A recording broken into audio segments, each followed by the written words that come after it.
ಹೃದಯಾಘಾತಕ್ಕೆ Covid ಲಸಿಕೆ ಕಾರಣವಿಲ್ಲವೆಂದ ದಿನೇಶ್ ಗುಂಡೂರಾವ್ ಅವರು. ಅಧಿಸೂಚಿತ ಕಾಯಿಲೆ ಎಂದು ಆರೋಗ್ಯ ಸಚಿವ ದಿನೇಶ್ ಗುಂಡೂರಾವ್ ಅವರು ಕರ್ನಾಟಕದಲ್ಲಿ ಹೆಚ್ಚುತ್ತಿರುವಂತಹ ಹೃದಯಾಘಾತ ಪ್ರಕರಣಗಳ ಕುರಿತು ತಜ್ಞರೊಂದಿಗೆ ಸಭೆ ನಡೆಸಿದರು. ಇನ್ನು ಕೋವಿಡ್-19ನಿಂದ ಗುಣಮುಖರಾದವರಲ್ಲಿ ಹೃದಯಾಘಾತ ಪ್ರಕರಣಗಳು ಹೆಚ್ಚಿವೆ ಎಂದು ಕೂಡ ಹೇಳಿದರು. ಇನ್ನು ಹೃದಯಾಘಾತವನ್ನು ಸಡನ್ ಡೆತ್ ಅಧಿಸೂಚಿತ ಕಾಯಿಲೆ ಎಂದು ಕೂಡ ಘೋಷಿಸಲಾಗುವುದು ಎಂದು ಕೂಡ ಹೇಳಿದರು. ಈ ಹಾಸನ ಜಿಲ್ಲೆಯೂ ಸೇರಿದಂತೆ ಕರ್ನಾಟಕದಲ್ಲಿ ಹೆಚ್ಚುತ್ತಿರುವಂಥ ಹೃದಯಾಘಾತ ಪ್ರಕರಣಗಳ ಸಂಬಂಧ ಆರೋಗ್ಯ ಸಚಿವ ದಿನೇಶ್ ಗುಂಡೂರಾವ್ ಅವರು ತಜ್ಞರ ಜೊತೆ ಸಭೆ ನಡೆಸಿದರು. ಸಭೆ ಬಳಿಕ ಸುದ್ದಿಗೋಷ್ಠಿ ನಡೆಸಿ ಮಾತನಾಡಿದಂಥ ಸಚಿವ ದಿನೇಶ್ ಗುಂಡೂರಾವ್ ಅವರು ಕೊರೋನಾ ಲಸಿಕೆಯಿಂದ ಹೃದಯಾಘಾತ ಸಂಭವಿಸಿಲ್ಲ ಎಂದು ಹೇಳಿದರು ಮತ್ತು ಮುಂದುವರೆದು ವರದಿಯಲ್ಲಿ ಕೊರೋನಾದಿಂದ ಗುಣಮುಖರಾದವರಿಗೆ ಹೃದಯಾಘಾತವಾಗಿದೆ ಅಂತ ಇದೆ ಎಂದು ಕೂಡ ಹೇಳಿದರು.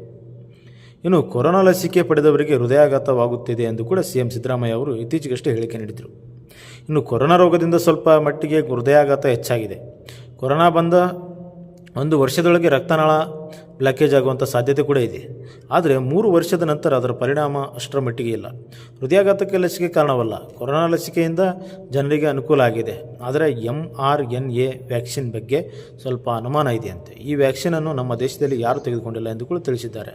ಇನ್ನು ಹೃದಯಾಘಾತವನ್ನು ಸಡನ್ ಡೆತ್ ಅಧಿಸೂಚಿತ ಕಾಯಿಲೆ ಎಂದು ಕೂಡ ಘೋಷಣೆ ಮಾಡುತ್ತೇವೆ. ಹೃದಯಾಘಾತದಿಂದ ಮೃತಪಟ್ಟವರ ಮರಣೋತ್ತರ ಪರೀಕ್ಷೆ ಮಾಡುವುದು ಕಡ್ಡಾಯ. ಹೃದಯಾಘಾತದ ಬಗ್ಗೆ ಪ್ರತ್ಯೇಕ ಪಠ್ಯ ಅಳವಡಿಕೆ ಮಾಡಲಾಗುವುದು. ಶಿಕ್ಷಣ ಇಲಾಖೆ ಮುಂದಿನ ವರ್ಷದಿಂದ ಪಠ್ಯ ಅಳವಡಿಕೆ ಮಾಡುತ್ತೇವೆ ಎಂದು ಕೂಡ ಹೇಳಿದರಂತೆ. ಇನ್ನು ತಾಲೂಕು ಆಸ್ಪತ್ರೆಗಳಿಗೂ ಡಾಕ್ಟರ್ ಪುನೀತ್ ರಾಜ್ಕುಮಾರ್ ಹೃದಯ ಜ್ಯೋತಿ ಯೋಜನೆ ವಿಸ್ತರಣೆ ಮಾಡಲಾಗುತ್ತದೆ. ಸರ್ಕಾರಿ ನೌಕರರು, ಗುತ್ತಿಗೆ ನೌಕರರು ತಪಾಸಣೆ ಮಾಡಿಸಿಕೊಳ್ಳಬೇಕು.